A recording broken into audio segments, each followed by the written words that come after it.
Welcome to Charles Dickens' A Brain on Fire, a series that digs deep into the life and works of one of the greatest novelists of all time.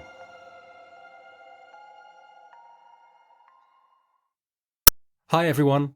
For many of us, it is that time of year when the sun shines hot and the wind blows cold, when it is summer in the light and winter in the shade. And during this season's turning, I was thrilled to talk to Dr. Emily Bell about Dickens's second novel, Oliver Twist, or The Parish Boy's Progress. Emily is a lecturer in digital humanities and digital skills at the University of Leeds, and is an alumna of both the University of Warwick, where she read English, and York, where she completed her MA and PhD. She is also editor of The Dickensian, and is a researcher and consultant on programmes such as the BBC's Horrible Histories and Homeschool History. In this episode, I'm reading excerpts from not only Oliver Twist, but you will also hear clips from a performance of Sikes and Nancy, which I filmed during lockdown at the Charles Dickens Museum. In short, inside the very building where Dickens actually wrote this astonishing book. Our conversation also touches on some of the more disturbing themes in the novel, such as Nancy's murder, Sikes' hanging, and antisemitism. So just be aware if that's something you might find difficult to listen to. I hope you enjoy the episode. Emily, hello. Welcome to Charles Dickens' A Brain on Fire. Hello, it's a pleasure to be here. Thank you for having me. Oh, it's lovely to have you here. It's really great. And we're looking at Oliver Twist, which is a book that I was sort of slightly avoiding because I thought it was too obvious.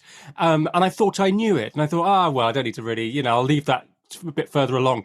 But actually, there's so much more than I gave it credit in there. It's really something.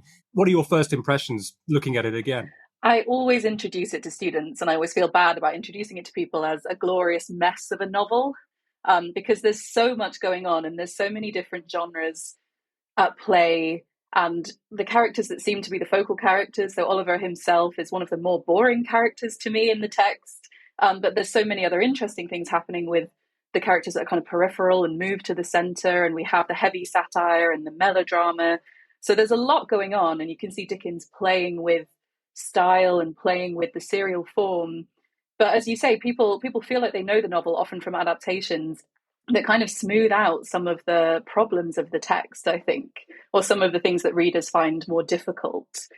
So that's really interesting to me, the way that we come at it through adaptations that generally miss out, for example, the whole evil half-brother subplot, and don't really engage with that part in adaptations. So it's got a really interesting kind of history of reception, and revisiting it is always, it feels very different to what you expect because of all those cultural associations we have with it.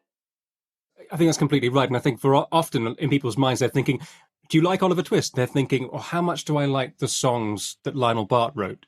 That's kind of foremost in their minds. And you saying about Oliver potentially being one of the most boring characters in the book, a bit like possibly Little Nell gets that same problem, doesn't she, with the old curiosity shop? But what I was amazed to see, and the adaptations missed this, is that Oliver actually is quite capable of losing his shit, isn't he? I mean, he's quite capable of getting filled with righteous anger. So the moment where he beats up Noah Claypole to defend his mother is really powerful and sort of stirring, and you really cheer for him.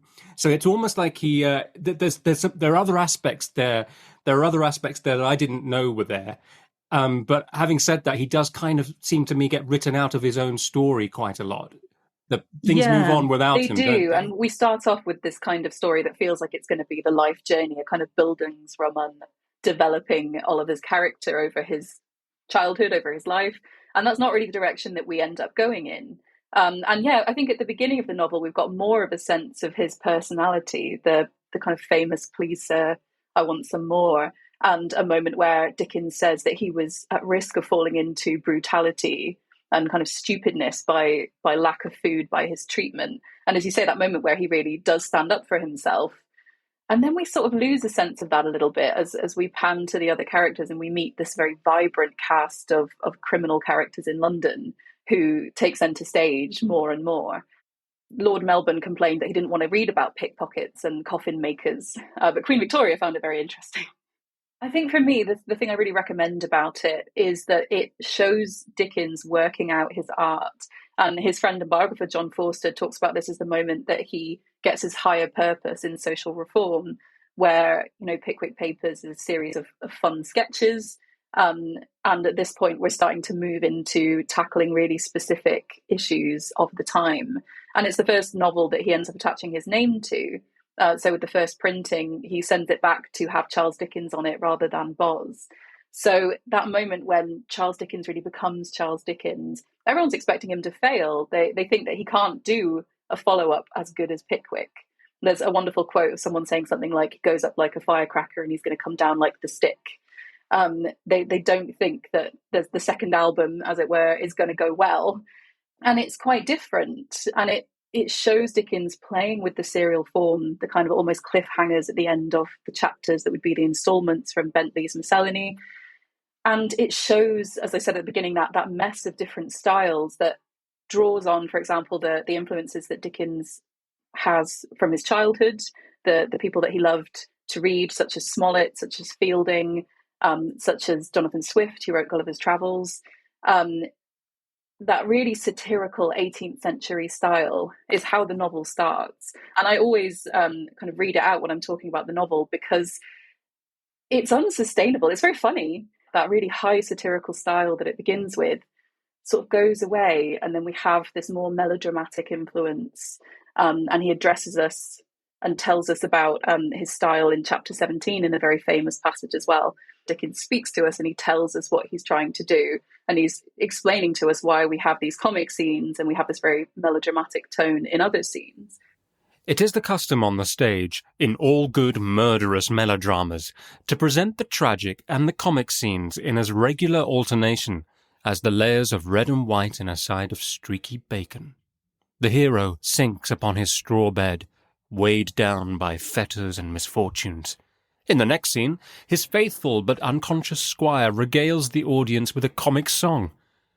We behold, with throbbing bosoms, the heroine in the grasp of a proud and ruthless baron, her virtue and her life alike in danger, drawing forth her dagger to preserve the one at the cost of the other.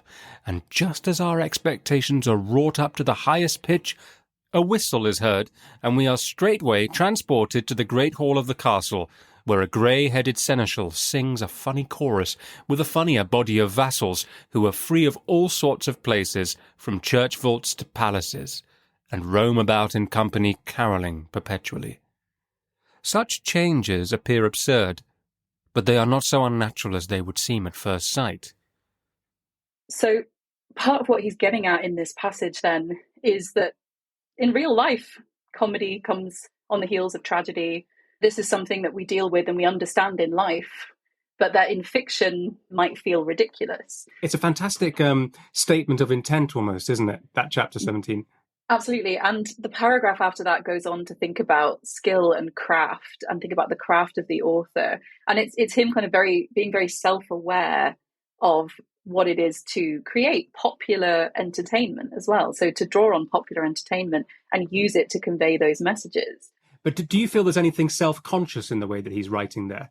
Compare this to something like Bleak House, where he just lets rip, he just doesn't care. He just goes, I know what I'm about. This is what I am. I am an author.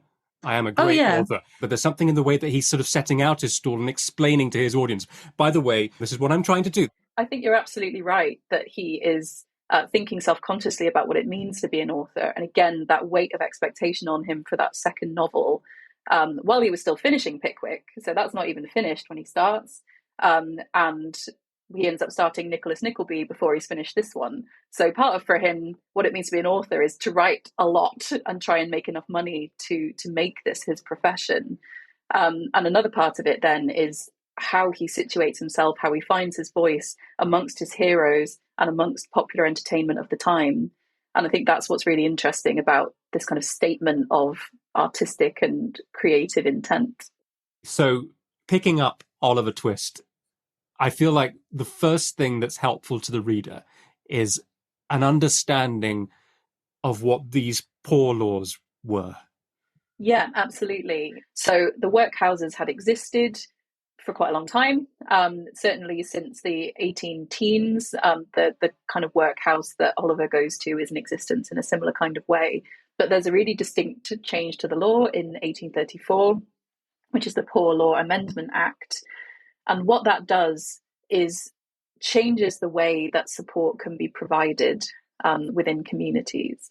So many towns had workhouses, which were there when people really had nothing else and nowhere else to go.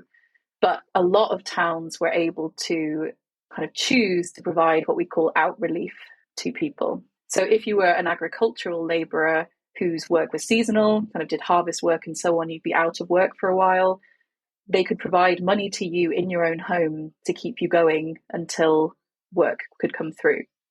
The Poor Law Amendment Act centralised the way that the workhouses were managed and removed the ability to make those kinds of decisions, while also insisting on making workhouses as unpleasant as possible a place to be. So the idea was to represent a place of horror that you would not want to go to. You would do anything you could to avoid going there. But if you went in, men and women would be separated, children would be separated and sort of prepared for certain kinds of work. You would have to pay for your upkeep, and families were separated. And it was just horrific. That idea of not providing meat, Bumble says, don't feed them meat. This was a deliberate project to make this a horrific place to be and to make the conditions something you would do anything to avoid.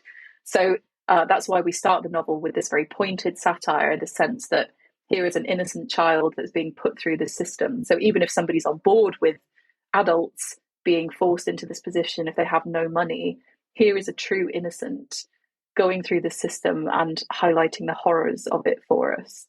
So that's very much the purpose of what Dickens is doing in those opening chapters of Oliver Twist, and in what he's doing with the workhouse narrative of Mr. Bumble, who ends up in his own workhouse.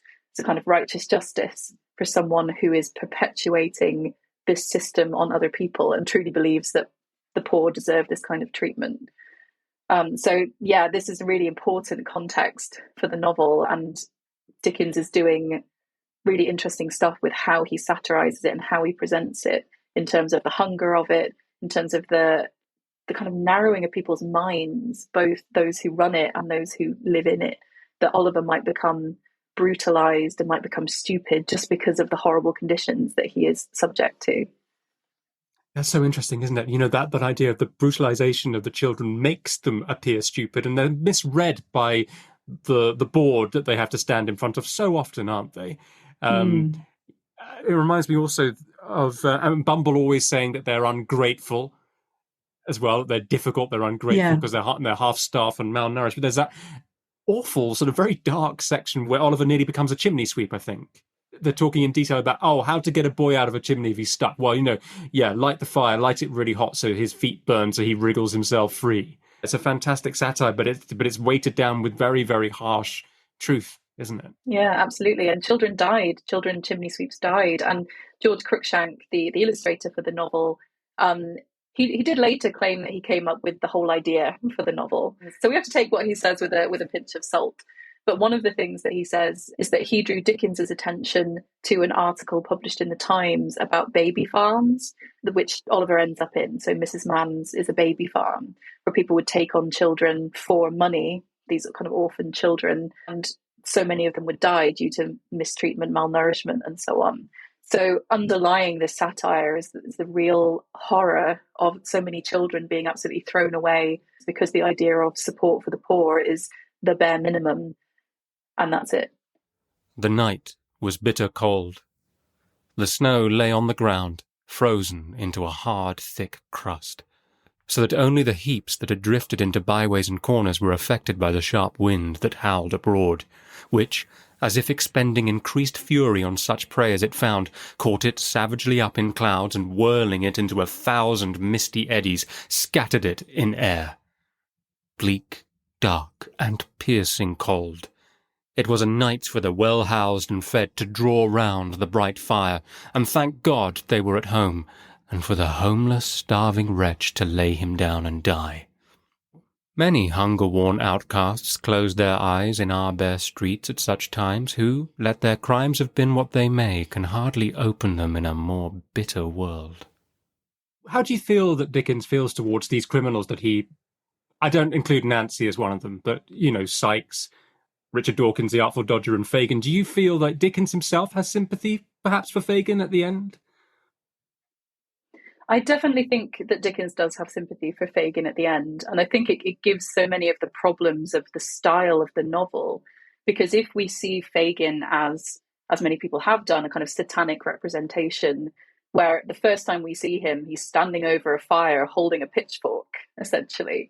And these connotations that were present in the cultural consciousness to do with Jewishness, and representations in melodrama on the stage of being inherently and irredeemably a villain, that Dickens's descriptions of him, which are highly problematic, and people draw attention to this during his lifetime, that he represents Jewishness in a way that is stereotypical and focuses on just the worst aspects of those stereotypes. So in Fagin, we have this problem of Dickens creating a character that is both a type, a melodramatic type, satanic, the kind of seducer of children, and all of that kind of bag of associations that he gives to Fagin. But he's also the first father figure that Oliver has in the novel. And when he enters into Fagin's home, he's given food, and we've had Bumble say, "Don't feed children meat." And the first thing that Oliver sees is Fagin cooking sausages. And he gets given meat, and he gets given alcohol, and he gets put to sleep quite quickly. But the first scene we see is very domestic, it's very warm. The children have an affection for Fagin. He is like a father figure. And I don't think we want to see Oliver's first father figure, no matter how problematic that relationship turns out, punished in the way that he does get punished. But that satanic figure that he represents has to be. It's interesting you say that, because I remember a moment in the book where, Oliver's in this strange situation, but Fagin is play acting, isn't he, with the boys and doing pickpocket training. And Oliver's laughing until the tears run down his face at Fagin's performance. That's a really interesting cognitive dissonance, really. His captor and also his protector at the same time. It's really... I suppose I would feel sorry for Fagin in a way, but there's moments where he mentioned that he is responsible for many other deaths. People that have crossed his path have ended up hanging.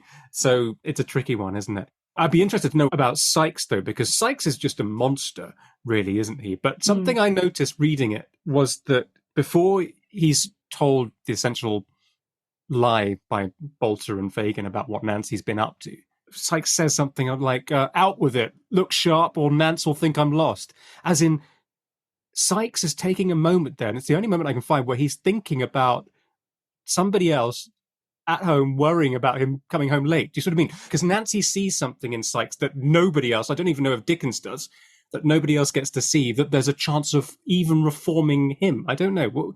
What do you think about that? I think that's really interesting. For me, Dickens says in the preface that he writes a bit later that Nancy's loyalty to Sikes is part of her character as well. You can see with Nancy, she's torn between these different kinds of loyalty. So for me, that seems more about creating that connection for her. Because as you say, he does come across as fairly irredeemable. And I've had a lot of conversations with students about why the dog has to die as well, and the relationship between Sikes and Bullseye as something that's really interesting. And another horrific death in the novel is the moment where Bullseye dashes out his brains trying to reunite with his master. I think there is a sense that the loyalty of the dog and the loyalty of Nancy should try and reflect something good about the character. There must be something there. Otherwise, why would these characters be loyal? Why would these figures around Sikes be loyal to him? But I don't think anybody is sad about his death.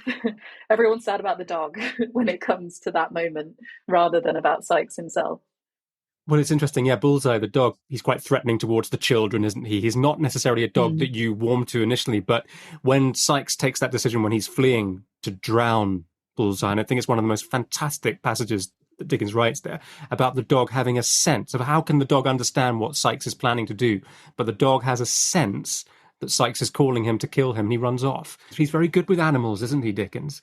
Oh yeah, animals are very revealing. Yeah, animals are very revealing in Dickens. And I think that the conversations I've had about why the dog has to die and seeing him as an extension of Sikes, and in that moment of drowning the dog and the dog running away and that kind of pursuit, it is then the dog that pursues him. If we see that dog that sometimes Sikes growls at people and the dog growls at people. There's quite a lot of parallels in their behaviour. That just before Sikes dies, he is essentially pursued by an element of himself. So not only does he see the eyes of Nancy, but the dog is a part of himself that he tried to drown, he tried to get rid of, and comes back to lead the mob to him. And I think that's the only way to rationalise the rather sad dog death. But that idea that the animals reveal something interesting about the people, and obviously you've got Jip in David Copperfield, the kind of petted lap dog, and she can't really come to terms with the idea of him getting old and dying, and how that reveals something about her. Sikes and his dog is a really interesting relationship that adaptations do keep. You do tend to see Sikes and his dog in filmic adaptations. So it's interesting that we think that does reveal something, that does tell us something about his character. Yeah. And there's something else interesting in that moment where he's fleeing. This really struck me looking at Sikes and Nancy and performing that. When Sikes is running away, he really sees Nancy's ghost, doesn't he? Because I used to sort of half read that thinking, oh, well, she's not really there. But as far as Sikes is concerned, she really is there, and he really sees her eyes, and he sees her standing, watching him. And there's that terrifying moment where he tries to turn around and walk the other direction, but she's flipped around behind him. He went on, doggedly. But as he left the town behind him and plunged into the solitude and darkness of the road, he felt a dread and awe creeping upon him which shook him to the core. Every object before him, substance or shadow, still or moving, took the semblance of some fearful thing. But these fears were nothing compared to the sense that haunted him of that morning's ghastly figure following at his heels. He could trace its shadow in the gloom, supply the smallest item of the outline, and note how stiff and solemn it seemed to stalk along. He could hear its garments rustling in the leaves, and every breath of wind came laden with that last low cry. If he stopped, it did the same. If he ran, it followed.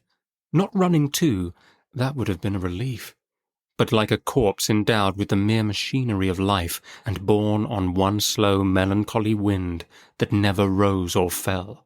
At times he turned, with desperate determination, resolved to beat this phantom off though it should look him dead. But the hair rose on his head, and his blood stood still, for it had turned with him, and was behind him then. Were we in some other kind of realm at this point with her appearance as a spectre? It's a good question. I think certainly you could get ghosts in melodrama, but it starts to get us into the Gothic, doesn't it? In the same way that in Great Expectations, when we see that kind of vision he has of Miss Havisham hanging from the beam, suddenly takes us into a moment of something supernatural, but also kind of just absorbed into the narrative as if it's normal, as if that kind of supernatural can exist. So here, yeah, it's definitely Dickens working up the pathos and really hammering home how unforgivable this crime is, which again just reinforces how important Nancy's development is to the novel and the kind of loss that we suffer in losing her. I'm going to wind right back, Emily. What got you into Dickens in the first place? Well, so I don't know if you'll want to include it in the podcast, but I'm going to tell you the story of how I did get into Dickens specifically. I'm absolutely going to include this in the episode. So the way that I got into Dickens as a specific writer was that I'd had an interest in Victorian fiction. I was very much interested in that period and the kinds of outputs that were coming out of that period, and probably broader 19th century, really. And as I started trying to develop ideas for what I wanted to research, I did a wonderful, enormous mind map of all the different ideas that I had, many of which revolved around the idea of truth and the idea of authenticity in fiction and how we get to that. And I was essentially trying to work out who to write about, what to focus on. I did this enormous mind map, and I found that under every idea that I had, there was an example from Dickens. And at that point, I thought everything that has ever possible to say about Dickens must have been said. There cannot be anything left to say about Dickens. But I looked at the ideas I had, and I looked at how Dickens spoke to every single one of them and thought, oh God, I'm going to have to do Dickens. Because there's so much that's rich there and so much that's interesting to do with it's not the high realism of George Eliot. It's this combination of styles. It draws on the Gothic, it draws on sensation writing. You know, he tries out kind of Wilkie Collins style in The Mystery of Edwin Drood, and he tries the more sensational style of A Tale of Two Cities. but he falls back into certain patterns that are distinctly Dickensian. And that includes the humor and that includes the characterization. And there's so much there that's so rich that we could probably keep working on Dickens forever. And that's what I realized, is that there's so much to say. And that's not even to speak about my particular pet projects, which are things like his short stories, which are criminally overlooked and very rarely discussed in scholarship. So just, a tip there if you want to do podcasts on things like George Silverman's explanation or holiday romance. I'm all over that, because these areas are so neglected in Dickens. But even the novels, even those wonderful novels, there's so much to say about them, and there's so many new angles that haven't been tried, that he's just unbelievably rich. And I think starting out from that attitude of everything has been said, it's quite a natural place to start. But when you look into it, you can't resist trying to find that little niche, that new idea, that new way in, because it's such fun. Yeah, I think the fact that he's so funny as well as deeply powerful and moving and really good for actors, which leads me actually to Sikes and Nancy. So towards the end of his life, then he adapts the murder section for as part of his reading tours. Yes, he decides he wants to do the murder of Nancy. And people are not quite sure that this is a good idea. A lot of his readings were A Christmas Carol or things like that, things that were often to raise money. He started out doing readings to raise money before he did his reading tours. Feel-good moments from his novels or potted versions of his stories. So this really dramatic, kind of horrific moment in the novel, as you say, that has such an enormous impact, was a real thing to perform. And there's a wonderful image, a kind of engraving of him reading in 1870 at St. James Hall. I think it would have been his last reading. And it kind of presents him leaning over with this kind of twisted face, and the audience look a little bit sort of shocked by it, I think. And it seems to me that's a real representation of what he was doing with Sikes and Nancy, of conveying the horror of it and pushing himself beyond his limits, to the point where he had to have a doctor waiting off stage who would take his pulse and check, and it was always very high, and sometimes he would have to lie down for quite a long time to recover from it. He came off once and said to his reading tour manager, "I shall tear myself to pieces." And that's what he was doing with Sikes and Nancy. It was really tearing himself to pieces. But you, as someone who's performed it, what's your feeling? Did you use Dickens's prompt script? I did, yes. Well, I used his prompt script, and then I included actually some other parts from Oliver Twist. For example, when Nancy comes up onto the bridge and those descriptions of the shipping, which I think he cuts actually from his prompt copy, but I put that back in. It was a very dark night. A mist hung over the river, deepening the red glare of the fires that burnt upon the small craft moored off the different wharfs, and rendering darker and more indistinct the murky buildings on the banks, which frowned sternly upon water too black to reflect even their lumbering shapes. The forest of shipping below bridge and the thickly scattered spires of churches above were nearly all hidden from sight. Nancy had taken a few restless turns to and fro, closely watched by her hidden observer, when the heavy bell of St. Paul's tolled for the death of another day. Very interesting, though, isn't it?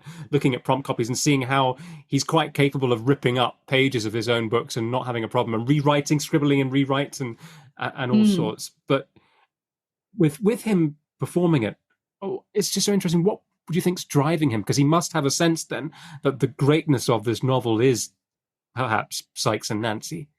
Really, the power. I mean, does he have some sort of death wish that he's pushing himself to this limit? I mean, what's it for? It's a good question. And I think partly he wanted the challenge of it. Again, that actor side of himself, where he had done amateur theatricals, performed in front of the Queen once, and liked acting, and had that moment in the beginning of his life where he had the big audition and had a cold and missed that opportunity. But why this particular passage? There are plenty of moments of pathos and kind of deaths in various novels that he might have done. And it's a good question. And I do find the prompt copy so telling in terms of what he's doing. So there's a note that says murder coming. You can see that that's him kind of trying to ramp up the tension, or the note that says terror until the end. that he's really leaning on the terror, on the pathos, and on the horror of it in a way that I don't think he could do with passages from other novels to the same extent. Yeah. It's very interesting because I looked at his stage directions as well for when I was performing it.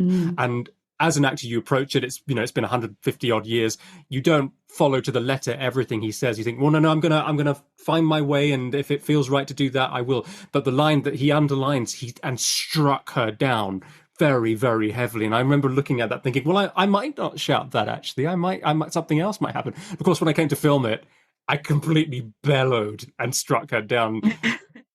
You were what tonight, you she-devil? Every word you said was heard.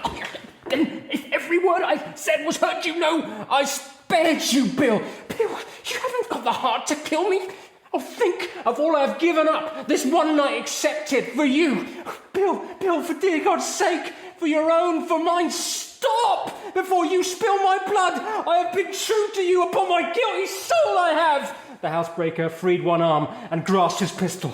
The certainty of immediate detection if he fired flashed across his mind, and so he beat it twice upon the upturned face that almost touched his own. She staggered and fell, nearly blinded by a deep gash in her forehead, but raising herself with difficulty on her knees, drew from her bosom a white handkerchief, and holding it up as high towards heaven as her feeble strength would allow, breathed one prayer to her Maker. It was a ghastly figure to look upon. The murderer, staggering backward to the wall and shutting out the sight with his hand, seized a heavy club and struck her down. The bright sun burst upon the crowded city in clear and radiant glory. Through costly coloured glass and paper-mended window, through cathedral dome and rotten crevice, it shed its equal ray. It lighted up the room where the murdered woman lay. He tried to shut it out, but it would stream in. If the sight had been a ghastly one in the dull morning, what was it now in all that brilliant light? He had not moved. He had been afraid to stir. There's something so powerful and potent about it that I can understand that he would have been addicted perhaps to perform it as well. I can really see that. But something I cut, actually, which you mentioned as very powerful earlier, is the death of Bullseye. Because oddly, Right. I didn't have the confidence that it wouldn't be unintentionally funny right at the end. So you've got Sikes, looping, trying to escape, and he hangs himself by mistake, and then the dog jumps after him and dashes his brains out. But oddly, I wanted it to end on Sikes hanging. And, it's so potent, isn't it? It's so pertinent, that violence and the murder of a woman by a man, the statistic, I think, in the UK, what is it? Is it one woman in every 3 days, I think, is murdered by a man, and certain things were happening in the news that while we were filming it. And so I sort of doubted what it was for. But now, even the detail of Nancy coming up onto the bridge and looking over her shoulder and letting someone who's walking behind her pass her, that could be written this week. That experience. How do you feel about it? Because it's not easy to read, is it? That whole section, I don't think. No, I don't think it is. And I think it speaks to what Dickens was trying to do with Nancy and what he's trying to do with creating sympathy and creating a character that you can have sympathy for. And I think doing that reading of that passage, it doesn't allow anybody watching it to refuse to sympathize with Nancy, to refuse to see the pathos of it, and refuse to humanize her, in spite of the fact that she's a prostitute, in spite of the fact that she's one of the criminal classes. Choosing that particular passage confronts the audience with the horror of it and doesn't really allow you to get around it. Whereas I think if you read it, if someone kind of skips over it and gets onto the chapters that then deal with the kind of legal or not quite legal justice that the other characters face, Nancy's ending can sort of be read in the context of, all the criminal characters come to fitting ends. But by just presenting that scene by itself and confronting a live audience with it, I think Dickens was making it that you could not reject her humanity. You could not reject the pathos and the sympathy of that scene.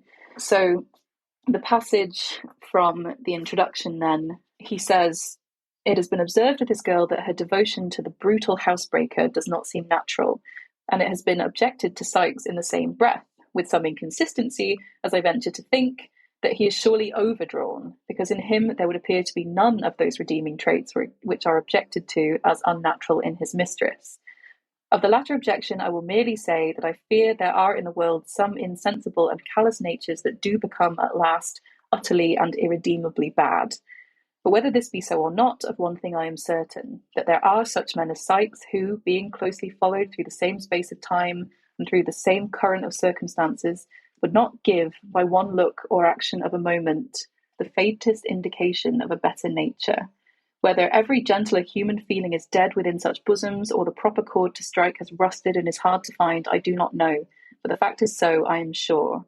It is useless to discuss whether the conduct and character of the girl seems natural or unnatural, probable or improbable, right or wrong. It is true.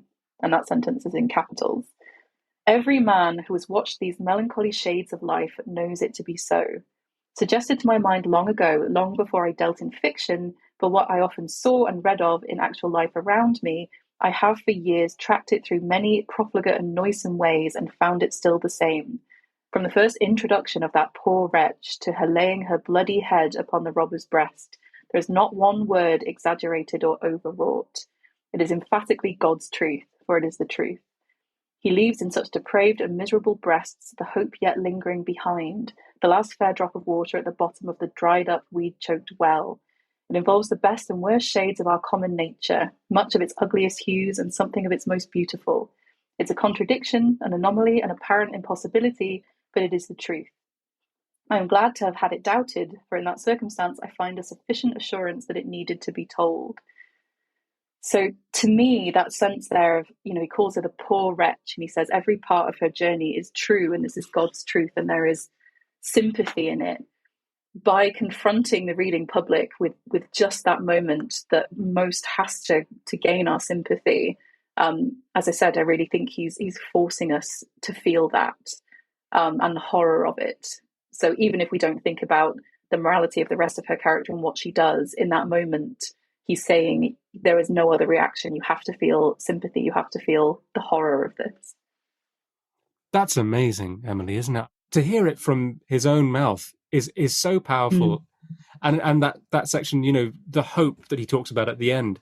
And of course, in the scene, the light comes through, doesn't it? The light comes through the window, and there's the line about it. The sun sheds its rays equally on everything, good and bad. And that's what, I suppose that's the light of truth. And I suppose Nancy's ascent to heaven, perhaps. It's a very, very powerful moment, I think. Yeah, it certainly is. And I think that sense that she is, raising her hands to heaven in that appeal, both to the reader, both to Sikes, and also a kind of religious appeal. And she does mention heaven. The passage mentions heaven. Spare my life for the love of heaven. Folded hands as high towards heaven. I think Dickens is kind of challenging his reader to say that she wouldn't. To try and see that kind of immorality that they would associate with prostitution, and to say, does this woman not deserve mercy, both at the hands of Sikes and at the hands of the reader, and also in a religious sense? Because the Victorian novel has such a problem with what to do with fallen women or prostitutes, and they so often end up dead, or at the very best transported somewhere else, to another country, to no longer be a problem. So how to resolve that and how to rehabilitate her is something that Dickens is clearly concerned with. And I think you can also see in his life, in the establishing of Urania Cottage with Angela Burdett Coutts in the 1840s, where he sets up this home essentially for homeless women. It's often referred to as a house for fallen women, obviously essentially being for prostitutes, but it was meant to help women who'd fallen on hard times, whether through prostitution or other reasons, to learn skills of keeping house, essentially, and then to find them a way to continue their life. And his commitment to that in his life of finding a life for people beyond sins that society would deem completely unforgivable, I think really speaks powerfully to what he's trying to do with Nancy here, saying we've got to both give her another life that the readings do. The readings give her life, the novel immortalizes her, but we've got to show mercy, not just as readers, but in a religious sense, to people that commit this kind of unforgivable crime.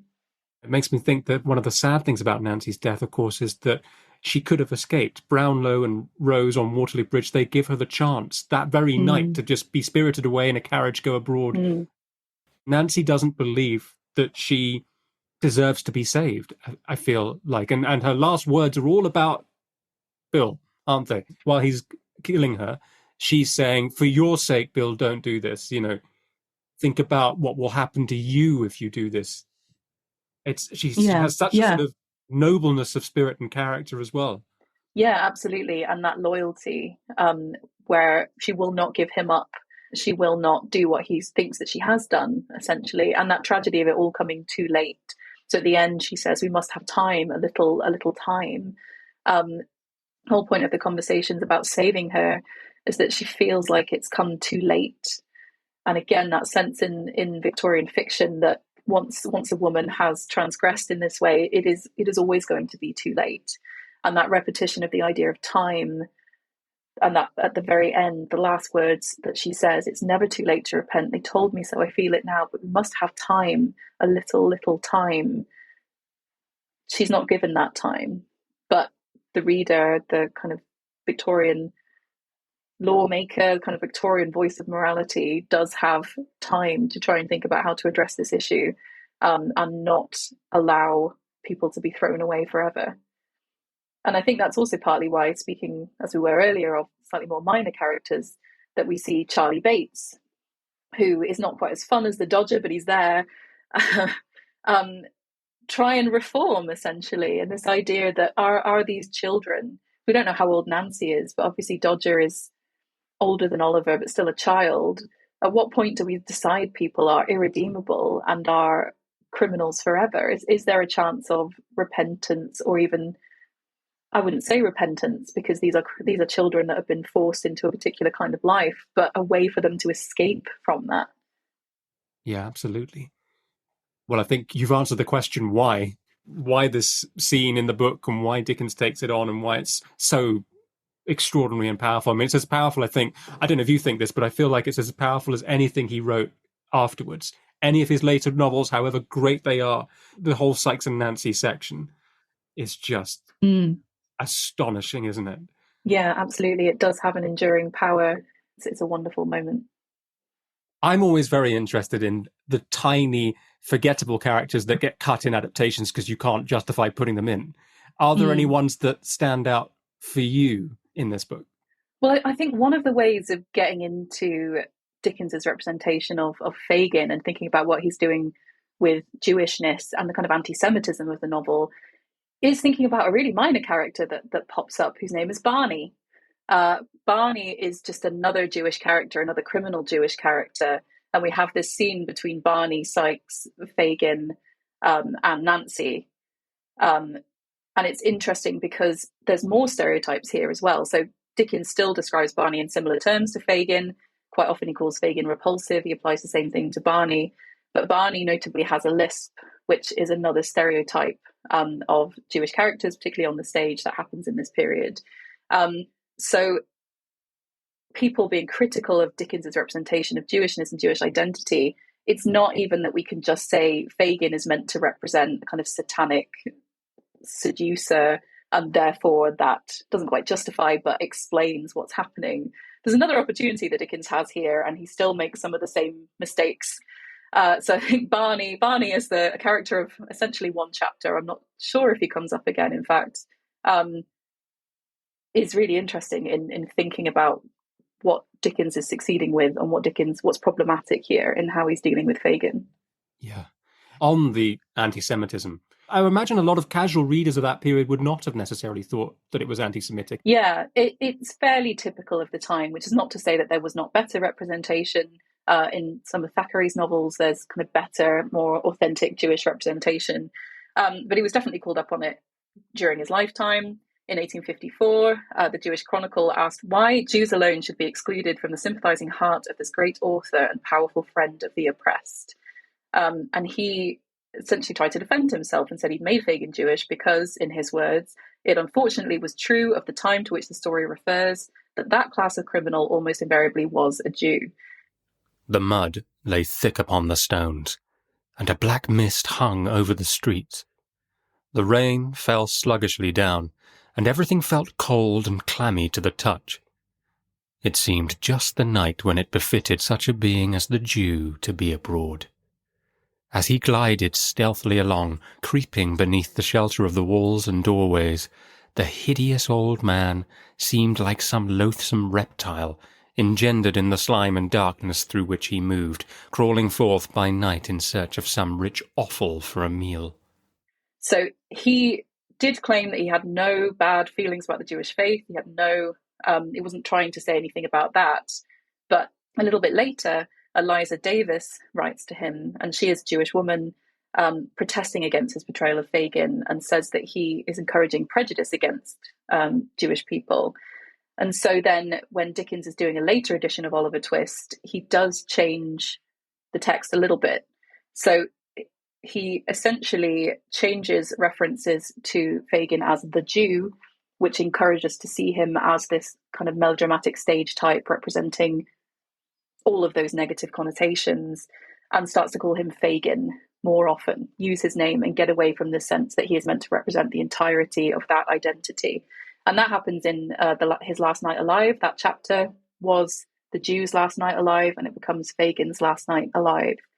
So he does acknowledge this, and he does try and make up for it in Our Mutual Friend, representing Mr. Ryer as a kind of more authentic and more sympathetic idea of Jewishness. But it is problematic, and it's something that he doesn't quite see the problem with for a few decades. It takes a few decades for him to realise that perhaps he could have done better. But he does change, and the second part of the novel contains far fewer references to just the Jew and actually uses Fagin's name. It's out there at the moment, isn't it, that I think of, David Baddiel, for instance, writing his book, Jews Don't Count, the idea that it's not seen, anti-Semitism isn't necessarily seen in the way that other prejudices are. That's very interesting. But it's so interesting because having now read The Old Curiosity Shop, where it's very often the child, the dwarf, the robber, the burglar, the murderer, he does that a lot. So I can see that he could sort of walk into that as a writer without giving it enough thought, potentially. I don't know.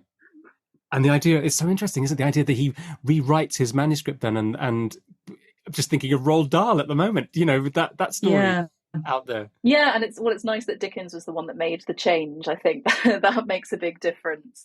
But I read recently a very interesting interpretation that suggests that one of the reasons that Dickens gives Fagin the kind of ending that he does is because Bob Fagin, the name Fagin, was drawn from life. It was drawn from a child that worked in the blacking factory with Dickens and tried to kind of habituate him to his new way of life. And this article was suggesting that Dickens wanted to kill that part of his life, essentially. So by giving a character this name and giving them that kind of tortured ending, it was a way of making Bob Fagin, dead in terms of Dickens's literary career, which I thought was a really interesting idea, that because he's got this idea of Jewishness, but he's also giving the character a name of somebody that he actually knew, and why you would bring those things together and why it turns out the way that it does is quite interesting in terms of Dickens's life, Dickens's biography, and his kind of repression of the blacking factory moment in his life, but the way that it surfaces in his works anyway. Something you've mentioned a couple of times is that Dickens was also writing Nicholas Nickleby and the Pickwick Papers. They were all overlapping at this time. There is something in this book, a story within the story, which is so delightful and so fun, and has probably one of my favourite ever Dickens character names, and that is Conky Chickweed. I absolutely love where that drops into the story, where it's actually very serious for Oliver, isn't it? And then this elaborate, that's a very Pickwickian moment, isn't it? Where a character comes in and tells this really long story. Yeah, Dickens does love a story within a story, and he does love names like that, what we call cretillic names, which are names that reveal something about the character. Though I don't know what Conky Chickweed is meant to reveal around that character, really. It just talks about cockfighting in part of that story as well, so maybe that's where we're getting the kind of chickweed thing from. But yeah, I think Dickens can't help himself, and that's part of how he populates his fictional worlds with such interesting characters. And it's often not the narrator or the kind of main character of the novel that is the most interesting and most vibrant, or even the character that we can visualize most clearly. If you try to visualize Oliver Twist, you probably see somebody from an adaptation, essentially, kind of small child, blonde hair. But if you try and visualize Nancy, Fagin, or even the Artful Dodger, who's got that wonderful kind of contradiction of adult clothes and being a child, being something like 4'9", we're told, in his bloomers, they're so vivid. And characters like this and this kind of incident of Conky Chickweed, you get a kind of vivid sense of a character that doesn't really matter to the story. And Dickens is so much better at making those characters live for that moment than he is at making Oliver kind of very obviously memorable to us. And I would say that's true even with Pip and David Copperfield. What do they look like? We don't have those props. We associate Sikes with bullseye, as we've talked about.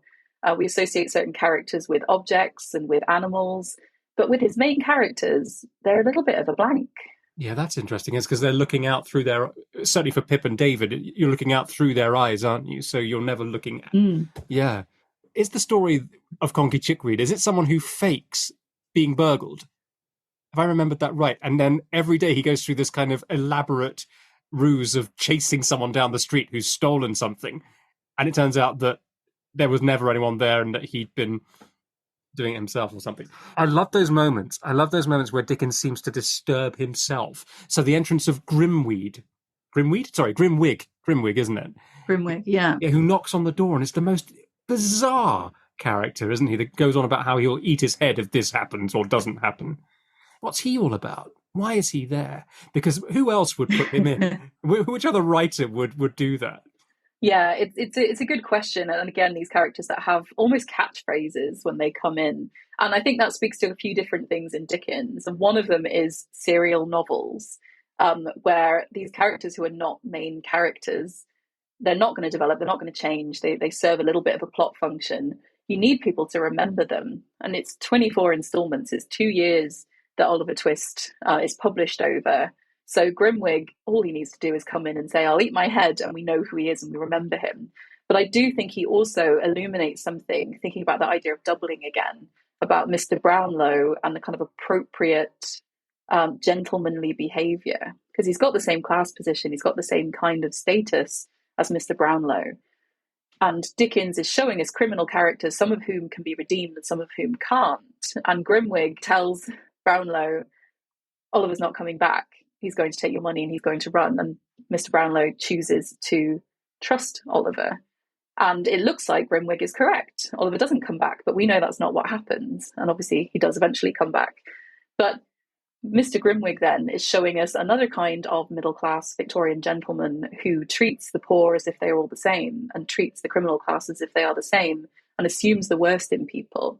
And he's telling us something about Mr. Brownlow as a more generous, perhaps more Christian in Dickens's view, idea of morality and middle-class morality in particular. And then the other thing is that E.M. Forster criticism of Dickens as having flat and round characters, and him just being one of those flat characters that doesn't really live like a real person. He's just the kind of animated clothes of a person almost. He comes in, he says, I'll eat my head, and that is it. And that kind of idea that Dickens is not really capable, in the view of some early 20th century writers and Victorian writers as well, of fleshing out a character like that. So in some ways, they're some of the most memorable characters in Dickens, ones that come in and say a particular thing repeatedly, and that's all they do. But in another way, they're not quite achieving that kind of high ideal of Victorian realism. But then Dickens isn't trying to do that. So we don't need to judge him by that standard. No, but I mean, I think Grimwig has a great little journey himself, doesn't he? Because he takes a shine to Rose, doesn't he? There's that fantastic bit where he inexplicably gets up from his chair, I think, and gives her a kiss on the cheek. And she's completely shocked. Don't be alarmed. I like you. And something, and then he leaves the room, which is just sort of bizarre, isn't it? And there's no real need for it, but that sort of throwaway power that he has and that randomness of throwing things like that in there help the reader refresh, don't they? You know, when you're talking about chapter 17, that opening, if the entire novel was written like that, it would be a very, very wise and heavy read, wouldn't it? Exactly, yeah. And I think the chickweed thing as well is about that. It's Dickens getting carried away with the fun of these side characters that are not necessarily going to have the kind of wrapped up ending that the main characters will, but we spend a bit of time with them and it's fun. And Dickens is so good at that. But also, I think Bumble's an interesting character for that, isn't he? Because he's seemingly a bit silly and a bit of light relief, and his ridiculous wooing scene with that ridiculously stupid subtext. Oh, yes. But when Bumble and then Mrs. Bumble go into Monks's place, and that whole section with the trapdoor opening up it down into the river, I mean, that's an extraordinary thing. It's like you've got these cartoon characters suddenly in this very, very dark, scary place. With these words, he suddenly wheeled the table aside, and pulling an iron ring in the boarding, threw back a large trap-door, which opened close at Mr. Bumble's feet, and caused that gentleman to retire several paces backward with great precipitation.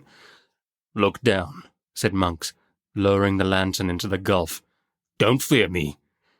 I could have let you down quietly enough when you were seated over it, if that had been my game." Thus encouraged, the matron drew near to the brink, and even Mr. Bumble himself, impelled by curiosity, ventured to do the same. The turbid water, swollen by the heavy rain, was rushing rapidly on below, and all other sounds were lost in the noise of its plashing and eddying against the green and slimy piles. There had once been a watermill beneath. The tide, foaming and chafing round the few rotten stakes and fragments of machinery that yet remained, seemed to dart onward with a new impulse, when freed from the obstacles which had unavailingly attempted to stem its headlong course. "If you flung a man's body down there, where would it be tomorrow morning?" said Monks, swinging the lantern to and fro in the dark well. 12 miles down the river, and cut to pieces besides," replied Bumble, recoiling at the thought.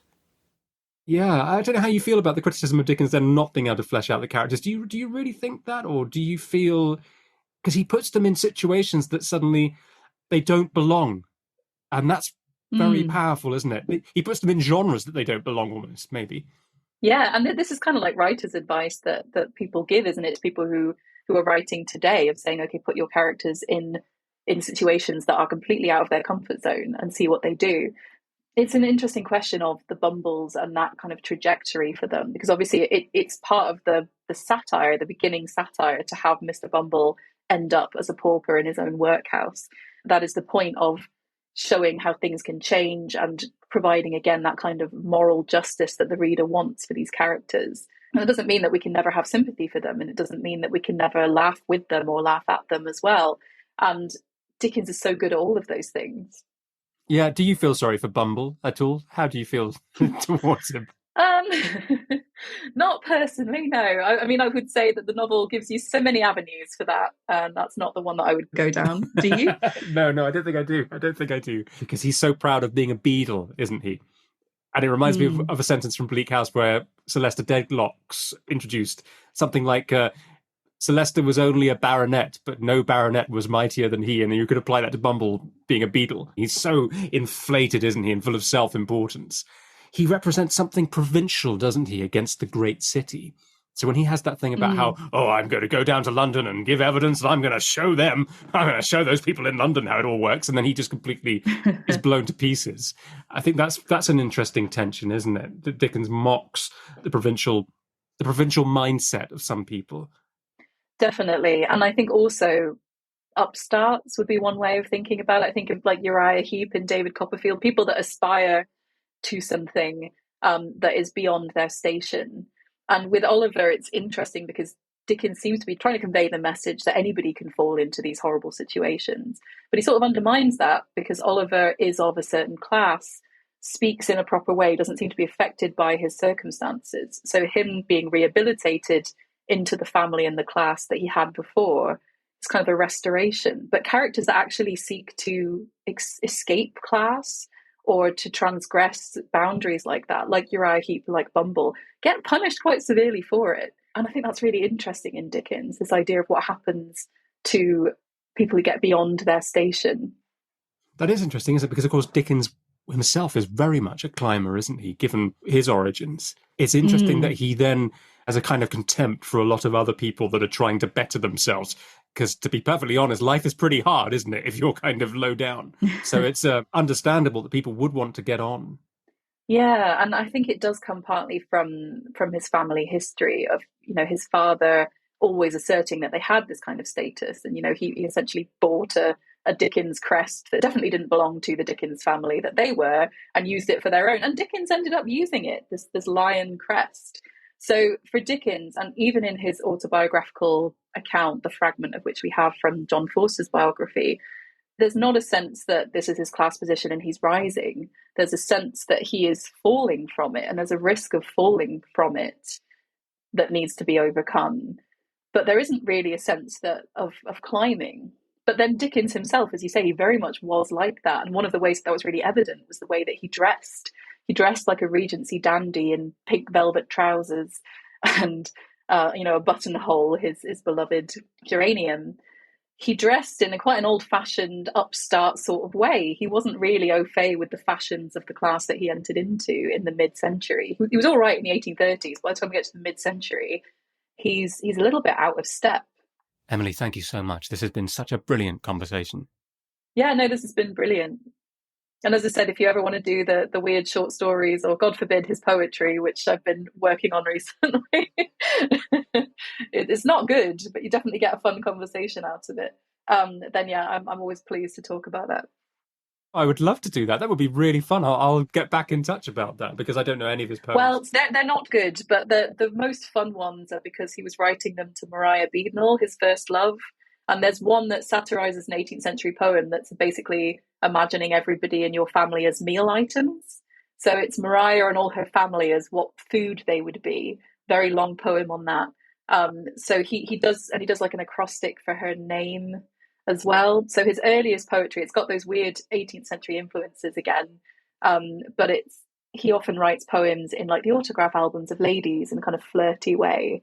And because I'm trying to compile the most complete version of his poetry that's ever been, and that includes epitaphs and things as well that he wrote for tombs, obviously including Mary Hogarth's as well. So it's interesting, and we're trying to pitch a volume to a publisher on his poetry, but we always have to preface that with, it's not good poetry, but it does tell us interesting stuff about his life and his literary development. Yeah. Wow, no, that would be really great to talk to you about. Thank you so much for this. It's been a great conversation, and I love the podcast, and it's been a pleasure. Thanks, Emily. Thanks very much. Thank you for listening to Charles Dickens' A Brain on Fire. If you're enjoying these episodes and would like to make a small donation towards the costs of producing them, please follow the link at the bottom of the description, and you can make a donation there. Every coffee you buy makes a huge difference. Thank you ever so much, and see you next time.